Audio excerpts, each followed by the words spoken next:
Welcome to the Savvy Startup Podcast Show. I'm your host, Irene Moore, and on this show, we go in. I share tips and strategies on helping you build a business, and I also spill the tea on what it really means to be your own boss, even on the bad days. I hope you enjoyed this week's episode, which is coming up straight after this.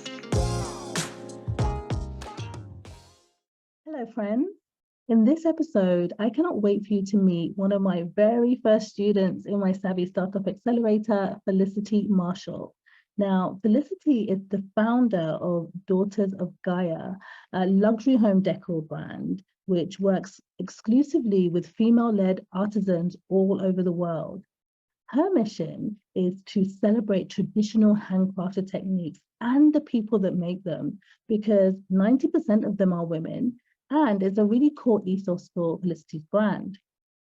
Now, in this episode, you're going to hear us talking about how important it is to have a powerful vision and how connecting with your purpose can really help move you and motivate you through anything. And she shares very openly about what it felt like to be trying to build a brand, even when she was dealing with an illness that rendered her bedbound for over a year.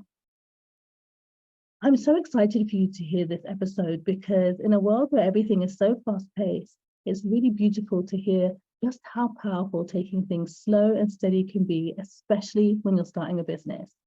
Felicity's also very kindly offered this community 30% off her beautiful brand. So if you want to check out Daughters of Gaea, make sure you head to the show notes and also all the description below and go and explore. You're going to absolutely love it. So let's get into it. Felicity, welcome to the Savvy Startup Show. Thank you for having me. I'm so excited to chat to you. It feels like it's been forever, because it has, and just so much has happened for you since we last spoke. So I want to hear all the juicy details. So first of all, I want you to tell our listeners, what is your superpower? So I've been thinking about this one, and I think it's probably my ability to juggle a whole host of things at once and be able to work through them really, really quickly. So I run Daughters of Gaea full-time from home. It's all online, but I also have a full-time job in a really kind of demanding role in a finance company. So I am pretty much doing 2 full-time jobs at the same time. So you have to be able to work very fast, not get overwhelmed, and just kind of really just muddle your way through taking everything off the to-do list for each day. So I think that's my superpower, because I'm probably the most organized person that I know. So I'm able to manage that pretty effectively. It's not always easy, but that's something I'm quite proud of having managed so far, because I'm not sure that everyone could kind of juggle so many things. Yeah, 100%. Do you know your human design? Yes, I'm a projector. Oh, really? I'm so intrigued that you are you like juggling lots of things, because usually projectors don't love that. Well, the thing is about me being a projector is that I've now discovered what my passion is, and if I was doing my passion full time, I could live the full projector life of how I'm supposed to live it. But whilst launching and ramping up a business, you need to just hustle for the first year. So I don't feel like I'm living to my true human design right now. 100%. But I love that you're so acutely aware of it, and that's just so interesting for me. And I 100% believe that, you know, multitasking and being able to manage not just the tasks, but the overwhelm that can come with that should be a superpower, because not everyone can do that. But it's definitely something that's needed when you're building a business from scratch. You have to be able to have like multiple things going on at the same time and just not forget and just be like on top of it all. And I think it's just something that's come quite naturally to me through life. So I'm quite grateful for that, actually, because if it doesn't come naturally to you and you have skill sets in other places, then it can be quite challenging. Yeah, absolutely. So I want you to cast your mind right back to when you decided to start this business. And I just want to hear in your words, what was your motivation, your desire to start Daughters of Gaea? Yeah, so I mean, I was working in a finance job when I first had the idea, and I was really not enjoying the job. And I was looking at other kind of ethically run retail businesses, and I'd seen quite a lot of people doing it in fashion, and I'd not seen it done in homeware, which is more of my passion. I love interior design. So I always had this nugget of an idea in my head. And then in 2016, I became ill. I actually got bitten by a tick and contracted Lyme disease, which was a massive curveball in my life. And I actually had to give up working for a while. So during this period, I literally thought, it's now or never. I may as well just pursue this dream. And I just was like, I'm going to go for it. And I just started planning and planning and planning. And that's kind of where we crossed paths. Yes, yes. And isn't it, it's just so interesting when I speak with people, and even myself, when I think about it, it's in those darkest times where you start to recognize, actually, if I'm not living my life how I want to, or at least pursuing it, like, when am I going to start? Yeah, I You think that know? most people are kind of in a secure job and they think, I could do this for 10 years and then I could start doing something else. But actually, for me, it really did feel like crux point of, if I don't sort my life out now, then if my mental health isn't in the best position, then my physical health won't get to the place I need it to be. So it really gave me the push that I needed. So in a way, I'm quite grateful for that aspect of it. Yeah, yeah. Well, it's great that you can sort of see the positive that's come out of it as well. Yeah. And I remember when we met, you walked into our then offices in Paddington. I think you came to an event, a workshop that I did at WeWork, Yes, yeah, it was right? WeWork. I love that. Yeah, yeah. And I remember you came to a workshop and you sort of sat there really like sort of diligently taking it all in, and asked a couple of questions. And I was so, so happy when I saw you come through into the Savvy Startup community, because I just love your your passion and your real commitment to building an ethical brand, because it is a slightly different type of mindset. No, But it I, is for sure. do you know what I mean? It's a different type of I really love working with mission driven businesses like that. It feels like it's a slightly different approach that you have to take. Yeah. But I want to hear from you, like, when we first started working together and you were about to launch this business, what was it that made you walk into WeWork that day or book a ticket and decide to come? What was it that you were looking for that made you think, I'm ready to connect with a coach to help me take this forward? Yeah, I mean, it was serendipity, to be honest. I was kind of in the very, very early stages of planning, and I had just notes on my computer, random mood boards, no structure to anything. I was just thinking and thinking and Googling at that stage. And then, I saw your WeWork event advertised, and I thought, okay, that seems like a good thing to go to, considering where I am. Um, but I didn't really know that I needed coaching until that WeWork event. And it was kind of happy coincidence that I saw that advertised, because it gave me such a structure when I was in complete chaos within the process. And so it was just completely perfect timing, really. But yeah, so I think doing the program really gave me the push to drive all the steps forward that I needed to take to get ready to launch. Whereas before, I'm not sure how long it would have taken me to work all of that out, or what I needed to do, because I have never ever done anything kind of like thinking of launching a business before. I mean, even setting up on Companies House is things like, they don't teach you that at school. No, no. And I think it is those fundamentals. Sometimes it's that initial first step, isn't it, that actually holds people back, rather than, when things are up and running, you're a bit more, I guess, open to making mistakes, but it's those initial first steps that can really hold people back. Yeah, Go ahead.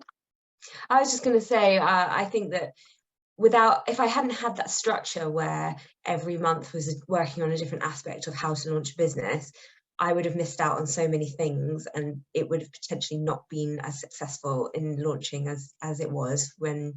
So that program was kind of invaluable. Oh, good, good. And you were so diligent with it as well. And even if you had to take some time off for your health, you still kept that energy going. And I think that's one of the biggest things that, I would say to anyone listening who maybe, especially now, is going through maybe a bit of a blip, or going through a bit of a quiet time, or have other things going on in their life. that are taking their attention away from their business, just know that you can just take a tiny step every day.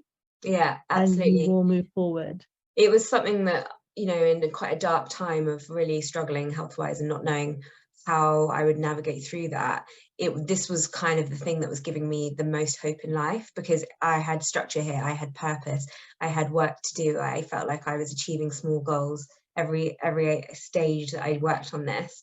So in terms of, you know, giving me hope, it was a huge aspect of it. And so I think that's why I was so driven, because I was trying to get my life back in so many ways, and I thought this was a way which gave me a different future, and one where I could potentially be more healthy and more happy than I ever was before. Beautiful. And what a beautiful brand you've built off the back of it as well, in so many ways. I always say to people when it comes to coaching, everyone thinks about sort of the outcome, like the business, the launch, and all the nuts and bolts of it. But I truly believe that the power of coaching is both in the mindset and, of course, there's the nuts and bolts business side of things. What would you say was the sort of number one mindset shift that you created for yourself? You know, that shift that you made for yourself through the coaching partnership? Yeah, I think that it was keep calm, carry on. I say that to myself all the time now.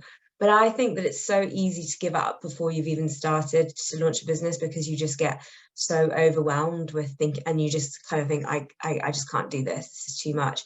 And because your program was split up into so many kind of digestible steps, and over however many months, it was just really, really good kind of ladder to climb, and I felt really inspired by all of it, and it gave me confidence that I could actually do it. Whereas I think that if you're doing it alone, you might just think, no, I just can't, this is too much. And I think that a lot of people fail to run a business because they can't even get to the launch, because that part is just too overwhelming. But there is one thing that I remember that stuck out for me, which you said: there's always an audience that exists for what you want to offer, but you just have to find it, define it, and then market it to that audience. And that really opened a new kind of world of possibility for me, because I thought, well, I can sell this. Like there is no doubt now in my mind that I can sell this, but I just have to work out who I'm selling it to. And also, I was sort of my own audience at that stage, and I thought, well, if I'm my own audience, there's plenty of people like me. I'm not that different to a lot of women in England, in the rest of the world. So that really, really inspired me and gave me the confidence that I could do it. I love that, because you know that's what marketing is, and I think sometimes it can all feel very mystical, like how to attract clients and how to bring, you know, I think sometimes it's presented like that, and marketing actually is quite straightforward. It's knowing that there is an audience for anything you want to sell, and it's finding, as you said, finding those people, as many of those people as possible, and making sure that what you're selling matches their desire. You know, and that's really the fundamentals of marketing. So I love that that's the thing that's sort of stuck in your brain and helps you move things forward in your business. Yeah, I think marketing can be the most overwhelming aspect, because you can kind of come up with a launch and muddle your way through that, create your branding, create your website, and get all that done. And then I think that people come to a sort of standstill where they think, and now what? Marketing. And then it's like this big elusive thing where they just don't know where to start. So that defining it like that really helped. Absolutely. And let's talk about the business. You know, because you've had some incredible exposure. You've had some, you know, really a lot of excitement around it, because it's a absolutely beautiful brand that I can't stress this enough. It's stunning. You need to ship to Jamaica. Well, we do. You ship worldwide. Okay. Good. So what would you say is the number one, I guess, business or, you know, financial sort of shift that you'd say, okay, this is when I've realized this I can do this. This is actually going to be a business. Yeah, I think the most important thing, which is actually also from your course, was having feedback. I remember we did a survey as part of the course where I had to kind of interview people that I knew that felt like they fit into my target audience. And I took a lot of time to ask a lot of questions to friends and other people for advice. And the kind of overwhelming response was, we want your product, which was great and really, really reassuring. And then I think that the other thing I did was just take my time.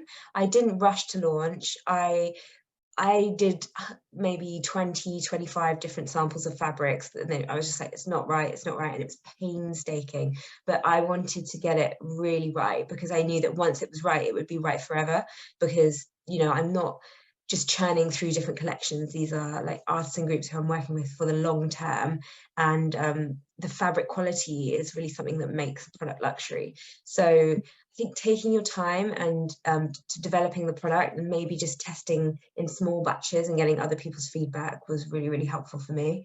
Because actually, you know, what I originally started off with in my mood boards turned out to be completely different to the final product. Yeah, definitely. I love hearing that though, because I think especially when you're running a product-based business, and a lot of people don't recognize, like, there's so many moving parts to a product-based business, that choosing the most simple, but also the most premium way to go actually makes sense in so many ways. You know, I have a lot of people that, you know, approach me and they're like, oh, I just want to learn how to drop ship, or I just want to learn how to do this. And I completely get it, but it's the same level of effort in terms of the moving parts for a product-based business. And what I love about your brand is that you're selling that slow, you know, that sort of like really considered shopping is part of your story. And I really love that for you as a founder, to be able to say, do you know what, I'm not going to rush through this. I'm not going to get overwhelmed with all the other people doing, you know, overnight successes online, quote unquote, and just really get to something that I'm proud of. Yeah, absolutely. And I think it's really easy to just go out and find product and buy it and then resell it. But, you know, I wanted to build a business that was completely unique to everything else that was out there. And because I'm not in fashion, and I'm not, you know, seasonal really, every collection can last forever. I don't ever have to stop running at each collection.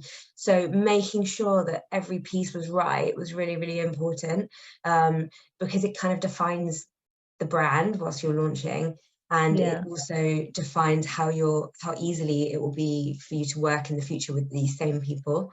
So taking that time at the beginning, if you're going to do something like this, I think is important. But, you know, the dropship model where people buy a product and resell it is a totally different model. It's not exactly slow fashion or slow homeware.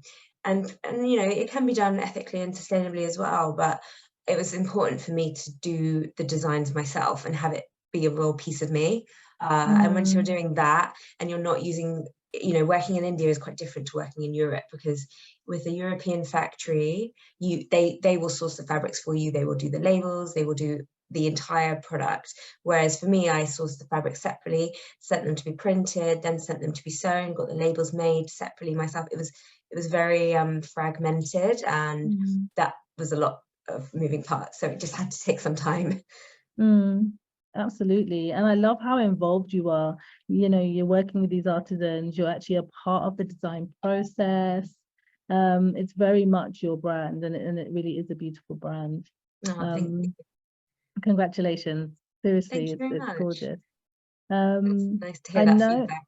I think when you run a business online, you are sort of just staring at yourself all day and talking to yourself all day. People like this, and even when the sales come through, you're like, "Was that a fluke?" Like it's a very interesting thing, and when you get feedback from other people, that's what really kind of makes it real.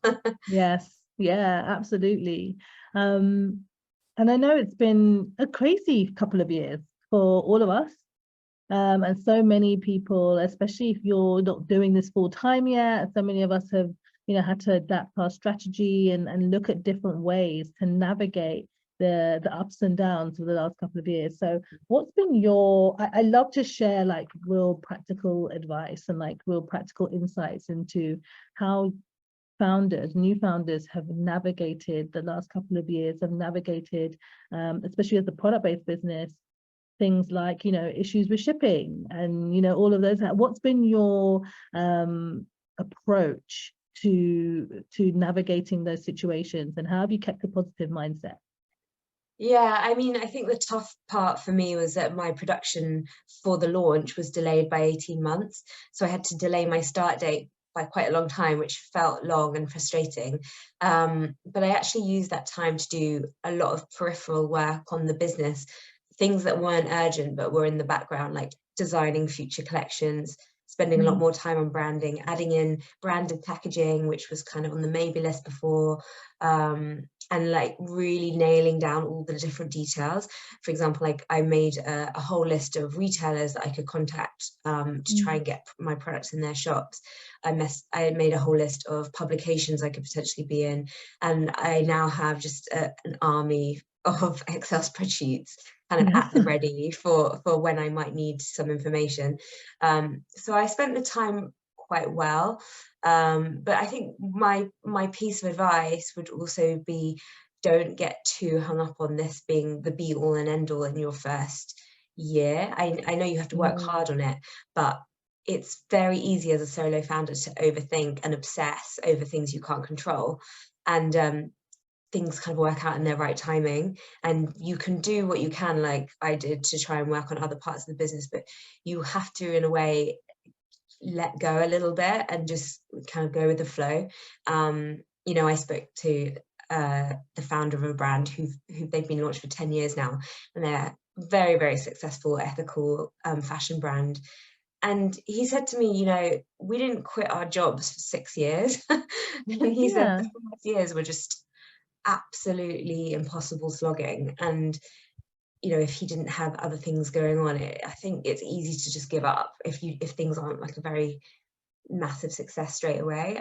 So I really think you have to just go with the flow and take your time and realize that this is a building thing, and you that might take a year, it might take 3 years, and just back to that, keep calm, carry on.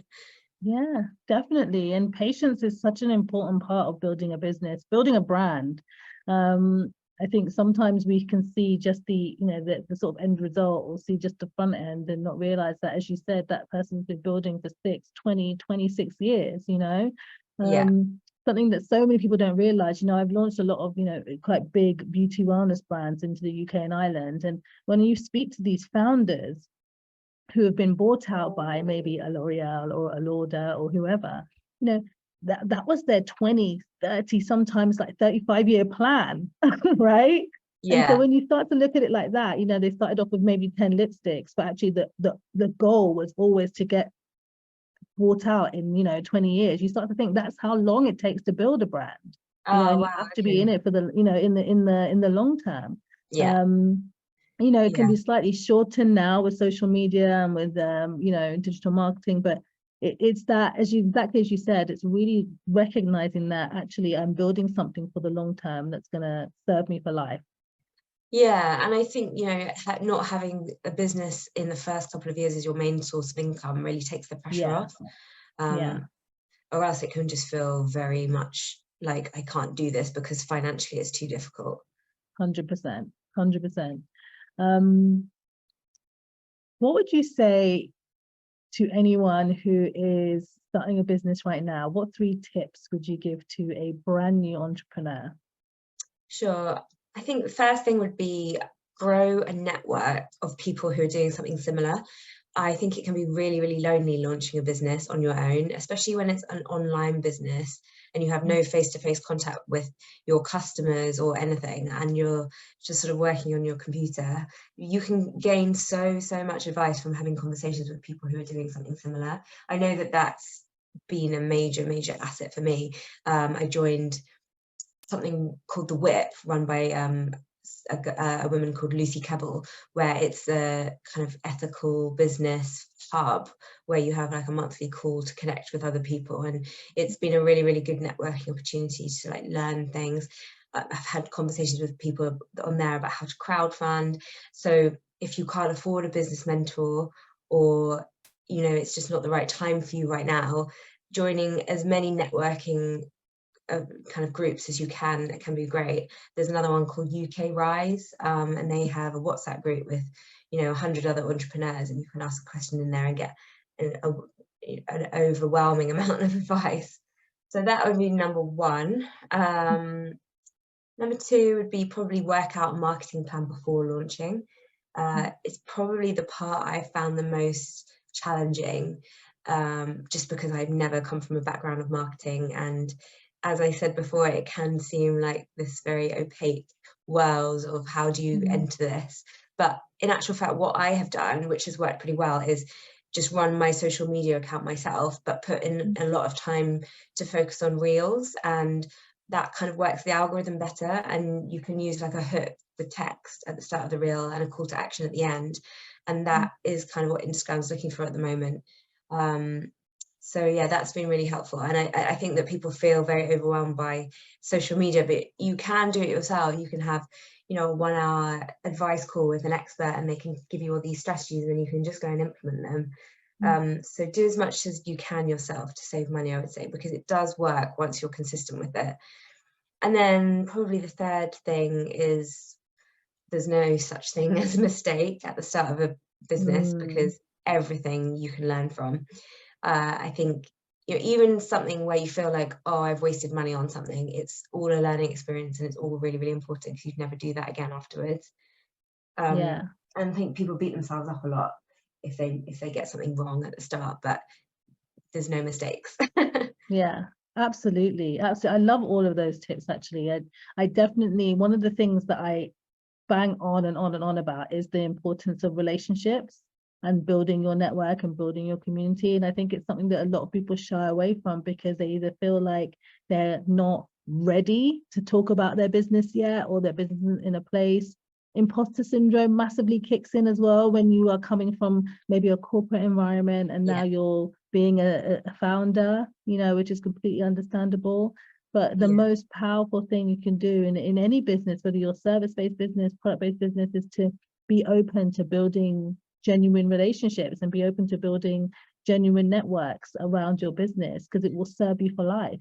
Yeah, and actually doing Savvy Startup Club with you was the first way that I built a slight network, because I met other people in the course, and they all had completely different perspectives on things. And that was really my first kind of clue that this is what I need to be doing, because I learned so much from being in that network. Absolutely, absolutely. It's like you get to pull on other people's experiences. The way that they see your brand might be completely different to what you're looking at as well. So it really does help having those other perspectives. And I really love that that's like one of the first things that you would recommend. I also do like the fact that, you know, we talk about the fact that you're building this, you know, alongside full-time work, and like so many people are so quick to want to quit that 9 to 5, and fair enough. But it does, especially now, I think it does really, if you can, make sense to look at this as something that's your kind of like longer term plan. You're going to find the time to work on it alongside what you're going to do, but not put yourself under that financial strain that either makes you take shortcuts or makes you build something that you're not proud of, or that simply isn't sustainable for your bigger life, you know? Yeah, absolutely. And, you know, when you have other income from other places as well, you can put that into the business, and it gives you a little bit more flexibility to grow faster. So that's been really helpful for me, because I've had a salary to kind of put towards certain investments. Yeah, absolutely. I love that. And what would you say is your proudest achievement right now when it comes to your brand? I did a Decorex trade show last year in October, and for me, because I've been online, as I said, and like haven't really spoken with customers face to face, that was where I could really showcase what my brand was about. So you have to build a shell scheme stand from scratch. So everything about what your brand is needs to be fit into 3x2 square meters. And I made this shell scheme, which I was really, really proud of. It was beautiful, if I do say so myself. I had help from friends and my dad, like bringing all these people in, and I just built this stand in 2 days. And then we had the trade show, and it was, you know, every kind of industry person you can think of in the interiors world came, and the feedback I got there was a real kind of pinch me moment, because that was really when I thought, okay, I have a brand that people really like. You know, I had the editor from House and Garden come and be like, I just came because I needed to see your products in real life. And it's like, oh, I'm on the map with her. that's like incredible. Incredible. Well done. Seriously, well done. It's just Oh, testament thank to you you. really building a standout brand. And credit to you for sticking with it. Yeah, and I Tell think it's quite easy to just judge everything on how many sales you've had. Um, but we're in a really tough time where people Mm, are pulling their purse strings. So I think that if you can judge stuff on people's feedback as well, that's really, really important for your own motivation.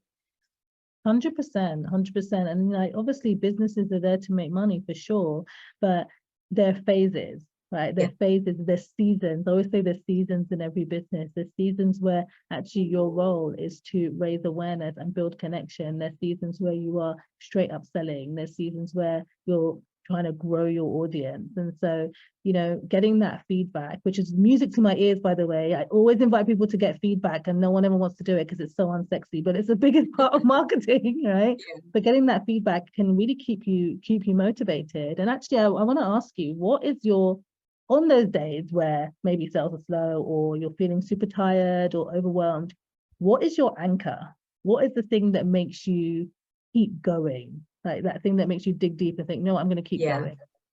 Yeah, I think it's really, really important to define and write down and come back to whenever you need to. But I've had this vision of my life for a couple of years now where I live in the countryside. I've got, loads of dogs running around and I'm running this business full time. Yeah. And potentially I've opened like a small shop, maybe in the Cotswolds or somewhere where, beautiful products and homely goods are something that people flock to. Mm, And I don't have these grand plans to be a multi-millionaire entrepreneur, or traveling on private jets or anything like that. But when I imagine my future self, I have the life that I want, which is happy, fulfilled, living in the country. People know my brand. I'm the go-to person for artisan made homeware. Um, and I'm financially comfortable. And also with the knowledge that everything I'm doing each day is helping the artisan partners that I work with and setting mm. a good example for other brands on how to run a ethical business properly, because I just think there's a lot of greenwashing out there, and for me to be a true leader in the industry would be something I could be really proud of. And I think that vision I come back to quite fiercely every time that I start wavering, and I think, no, keep calm, carry on.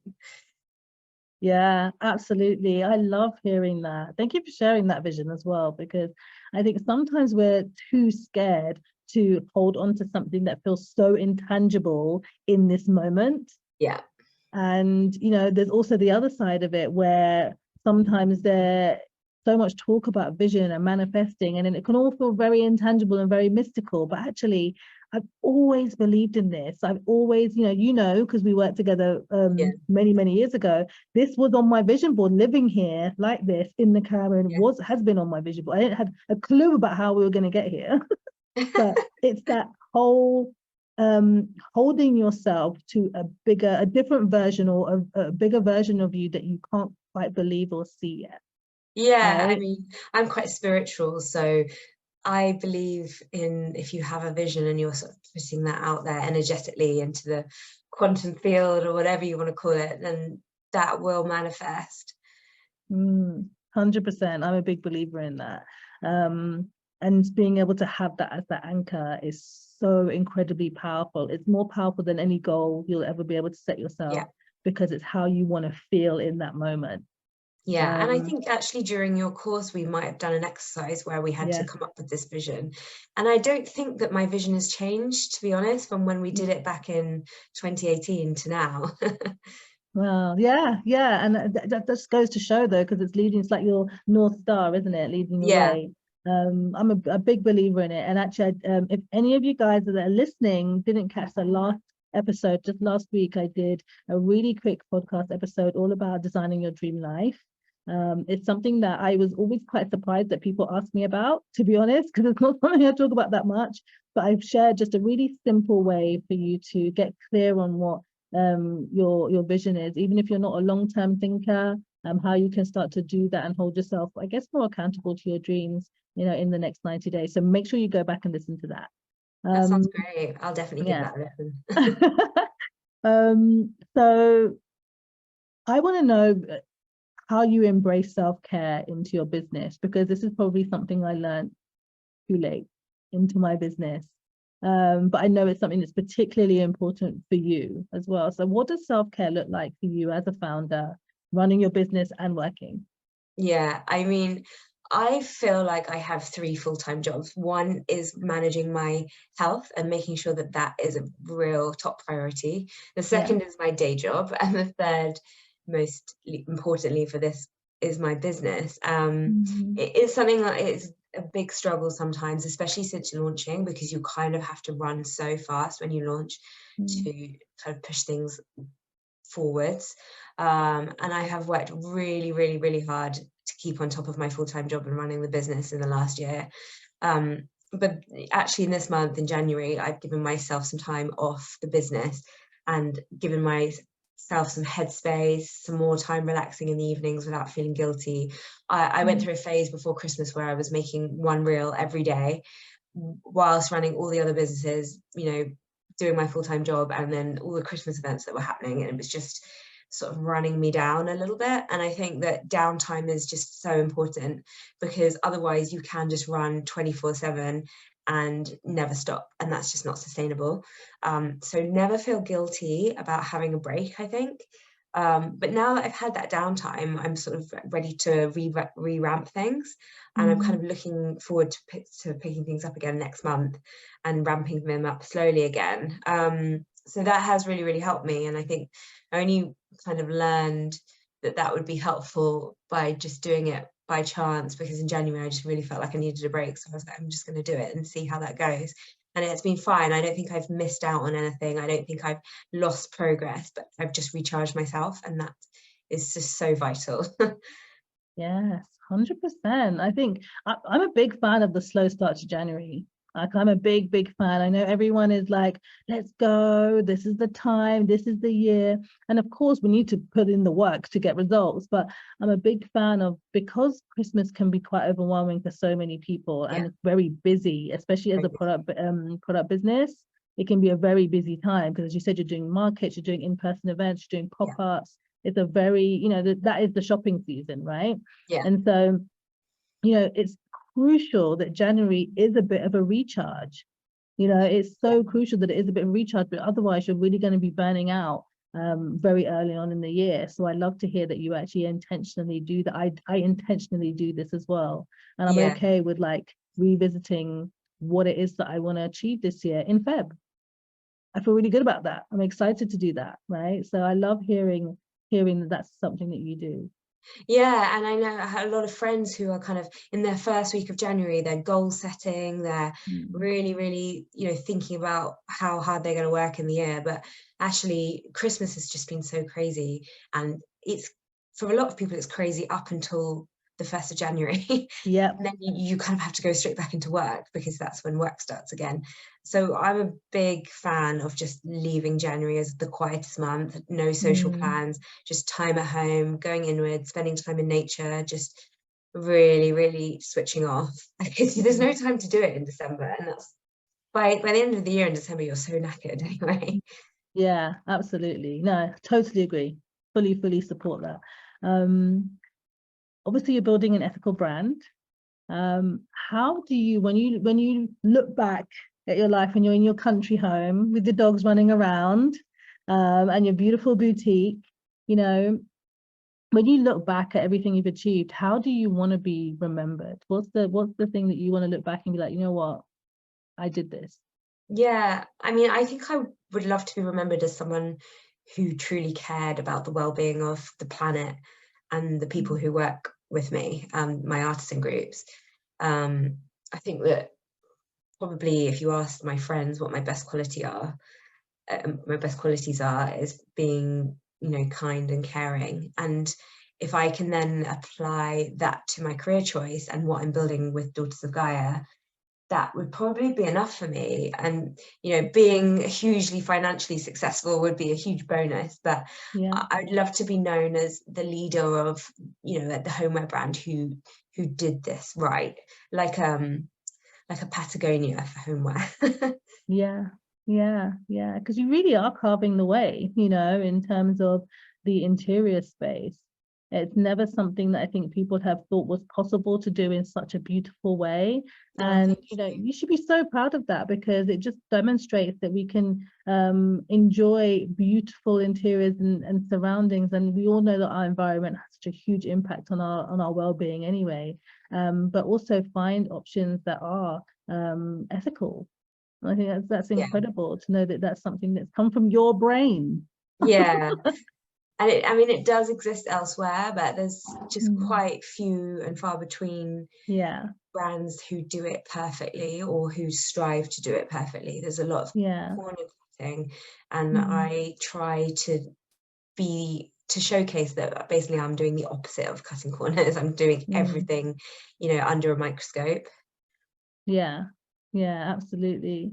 Um, so I've been talking about this brand, but I want to know, I'm sure people that are listening are like, I want to go and check this out now. Where can they go to find out a little bit more about Daughters of Gaia? Yeah, I mean, all the information's on my website. So I have, you know, an about page. We talk about all the ways that we're sustainable, and from carbon footprint to every single fabric that we use. We have a page for each artisan group we use. So I've tried to be really, really transparent about from start to finish of the production process. Mm. I think that transparency is one of our core values, and Yeah. that hopefully will come across by my website. Brilliant, brilliant. So what can our listeners look forward to learning more about? Or have you got anything exciting coming up this year that you want them to know about? Yeah, well, there's quite a lot to say, really. I mean, I have Mm. lots and lots of ideas. My brain is always full of them. But the most recent thing is I launched a new linen collection, which I haven't really Ooh. shouted about enough yet, I don't think. But it's a new collection of 12 cushions made from organic linen, as an extension of the India collection. And it's all block printed by hand with organic Mm. dyes. The patterns are very spring-like, so I think that a big push into this spring will be great to showcase that. But I've already designed a new collection, which would be hand embroidered by a women's collective in Mexico. Mhm. And the patterns are all kind of taking inspiration from spiritual roots of Mexico, and the Ooh. designs kind of use elements representing spirituality, astrology, and all sorts of otherworldliness. So I'm hoping to start working on that production this year to launch by the end of the year. Mm. And then smaller things that I've been working on is doing a collaboration of a collection of caftans with another very well-known homeware designer. So that is in the making. And then I also have a ceramics collection in mind, because, you know, price points of some of these larger silk, bulky kind of homeware items is quite high, and I recognize we're in a cost of living crisis, and I do want to make the Mhm. brand more accessible for people who, you know, are maybe struggling. So I thought a ceramics collection can be quite good, because you can have much lower starting entry price points, and it's also quite good for gifting too. Mm. You wouldn't necessarily buy someone a quilt for a present. You might if you really knew their style, Mm. but ceramics quite universal to being a good gift. So that's something I'm planning on working on very soon. Exciting stuff. And guys, we will put links to the website, this new collection. I believe that, Felicity, you've got something that they can sign up to and learn more about the collection as well. We'll leave all of that in the description and in the show notes. If you want to find out more, head down there now so you can learn more. What I love is that you are really listening to your customer. You're being really aware of what they need, and the fact that you're sort of like thinking about, you know, going into a bit more loungewear with the caftans and making the ceramics so that people can get a little slice of heaven from your brand, even if they can't invest in the whole thing. That's really smart. And, you know, it's something that I want to encourage everybody who's listening right now, especially if you're in the luxury space, because I attract a lot of people in the luxury space because we work with a lot of luxury brands in our agency. And I think it's thinking about ways that you can bring in that slice of you know, heaven for your customer who maybe right now can't afford the big thing. You know, we see a lot of luxury brands do it with, you know, fragrance spin-offs, or accessories. And it's like thinking about ways that you can start to bring someone into your world so they can feel like they've had a little bit of an experience of your brand, even if they can't shop at the highest level right now. So I love that. I love hearing that from you. Yeah, absolutely. And you know, I'm a zero waste brand as much as is possible. And I have been thinking as well about what can we do with these fabric scraps to save them. I think things like little eye masks, little perfumes, lots of smaller accessories could be something that it would be quite easy to go into. So thinking about all these things, and hopefully now that the kind of big launch first 6 months is out the way, these are things that can be rolled out fairly easily. Yeah, absolutely. You know, one of my favorite gifts that I've ever given was this beautiful, no one uses them anymore, but back in the day, people used to actually print off their pictures and put them into albums. And someone gave me a really beautiful, like recycled like album, but it was covered, the cover was probably wrapped in silk. Oh, And that's it's just beautiful. it just feels so precious. It feels like the most, like my most treasured secrets in there, even though they're not, but it feels like that every time I use it, and it's stunning. So I love the fact that you're thinking about how can I use the upcuts in different ways and really maximize every single product. Oh, that's lovely. Yeah, Giving me really, some really more beautiful. ideas. Yeah, that one's free.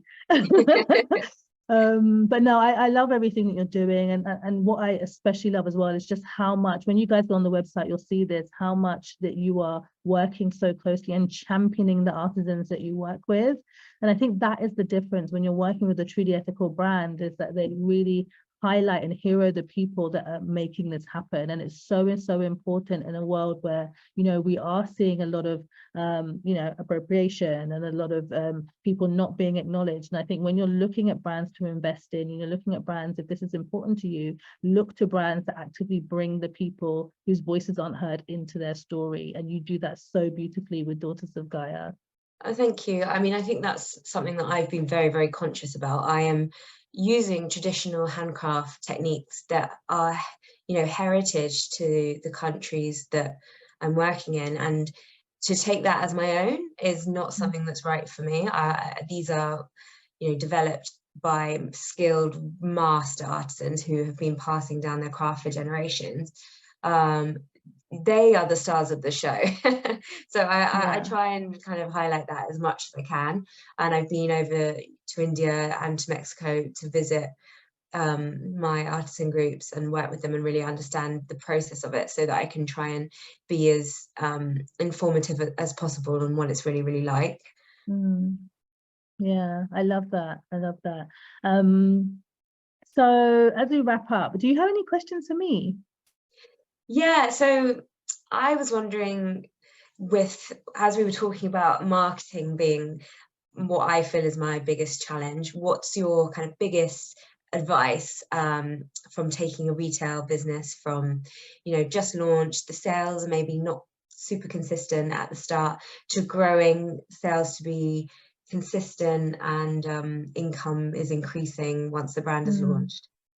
Yeah, such a great question, because I think there is that plateau sometimes when someone launches a brand new brand and the initial excitement has worn off, and sometimes it can be quite disheartening. What I would say is this, with every business, but particularly with a product business, understanding that there are seasons in the way that people shop. You know, one of the things I'm most grateful for is my background, because understanding consumer behavior and shifts is something that we have to support our clients with day in, day out. And so when we build out our marketing calendar and when we build out new launches, we build this out for clients with the key shopping seasons in mind, right? And so it goes from a business that, you know, you'll find your base level in terms of sale and revenue, but then you'll have your planning really for those big shopping moments. So rather than thinking, okay, what can I be doing every month, really working, I'd much rather and invite my clients to think, okay, every quarter, how can I go really big on something that helps tell the brand story, helps increase my audience into my email list, because that is the most valuable thing any brand can have on a business. bigger than the social media following, bigger than any partnership, that getting people onto that email list so they can hear from you regularly. And then how can I convert them into sales? So, you know, there is no silver bullet, as you know already, but I definitely think that the brands that invest in knowing that, okay, these are my key seasons for selling, the key moments for selling, and in between that, it's just as important for me to be brand building through storytelling, through bringing them behind the scenes of this business. That is all leading to me having a bigger selling season. Yeah, Right? got it. That makes a lot of sense. Yeah, Great that advice. would be Thank my you. advice. You're so Great. welcome. And get that email list going, get the Yeah, SMS list going. That is the most invaluable thing for your business. yeah. Now, what is the smartest piece of advice that anyone has ever given you? Well, in a business related context, I think that this is quite specific, but it's easy to get ahead of yourself when you start a retail brand, and try and partner with other bigger retailers. But I think you should really make sure that you are able to fulfill large orders before starting these relationships. Start small, don't try and grow too quickly, because then you won't burn relationships at the start, and then you can build them up, because people want a reliable partner to partner with. So just making sure that you can be that reliable partner is really like invaluable for the long term. Yeah, and then I really think good advice. I think from a life point of view, it's quite different. But for me, I'd say there's nothing more important in the world than your health, and prioritize that over everything and anything. And once that is good, and you are feeling good in yourself, you then have so much more to give, and you're able to go on and do great things with yourself filled. And I think a lot of people try and burn themselves out when they start launching a business, and they run themselves into the ground. And I would actually advise the total opposite, and really put that first, because you're investing in a long-term plan here, and that is what is going to give you the legs to get there. 100%. I cannot agree with you more. Like, there is no business without the boss. Yeah. So, the boss has to come first. And I think a lot of people struggle with that, because it's a big part of their identity, right? So they really want it to work. But I love hearing that prioritizing health is such good advice. I'm a big believer in prioritizing your self-care. But also what you said about the retail partnerships as well is so important. We've had this Light Garden, which is my wellness brand, my CBD wellness brand that we launched. And so many people are like, you need to get it into here, you need to get it to this store. But the importance of managing those relationships is so crucial. And you're right, it's about knowing that I'm in a position now where I know when order comes in, I can fulfill it, and I'm not going to burn those relationships. So like, try not to run before you can walk, basically. Making sure that you've got a well-oiled machine is so important. And my final question for you is, what does real success look like to you in your bigger life? Yeah, I think that's an interesting one, because I've had a lot of friends comment that they think, oh, the business is going incredibly well. I've seen all the press and recognition you've had, which, to be fair, I recognize has been amazing.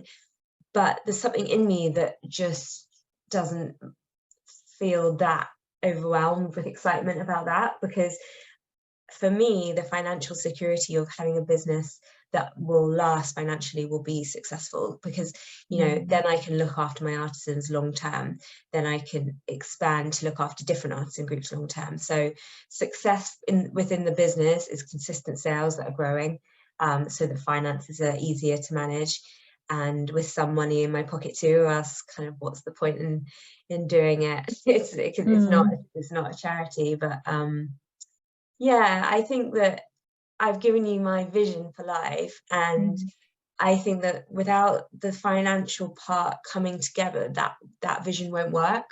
So that is an important thing to mention. So yeah, I think it's just like really persisting to grow those sales, and hopefully in 5 years that will be in a place where there's no doubt around that. Yeah, absolutely. And I'm sure if you keep going the way that you're going, that is 100% in your future. I see that for you.